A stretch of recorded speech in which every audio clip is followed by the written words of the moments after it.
La pandémie du VIH-Sida reste un problème de portée mondiale en dépit des nombreux progrès réalisés dans la perspective de son éradication. Même si aujourd'hui on peut vivre avec le virus et même l'affaiblir totalement, il n'en demeure pas moins que le VIH-Sida est un problème de santé publique et que l'Afrique reste le continent le plus touché. Il faut dire que l'Afrique est toujours le premier continent le plus touché par l'épidémie du VIH-Sida. 25 600 000 malades du sida en Afrique, c'est beaucoup. Mais c'est important de savoir que nous avons à peu près 18 millions qui ont accès aux antirétroviraux. Ça fait à peu près 70%, ce qui est un effort considérable.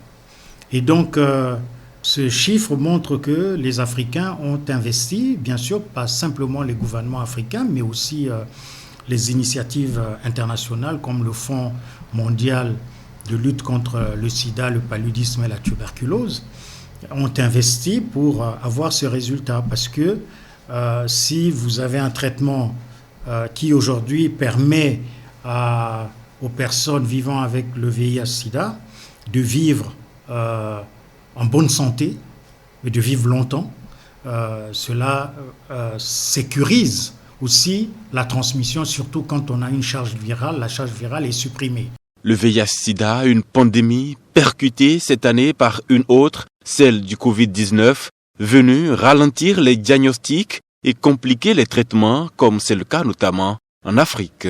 À en croire l'épidémiologiste, les mesures restrictives du Covid-19 ont plombé les projections et perspectives à l'horizon 2025. Nous avons fait d'énormes progrès.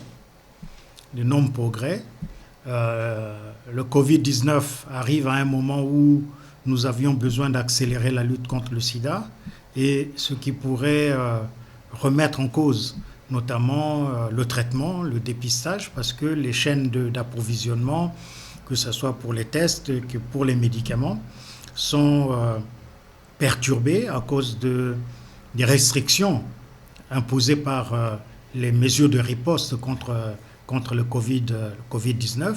Donc ça va faire en sorte que nous allons probablement avoir peut-être un plus grand nombre de décès.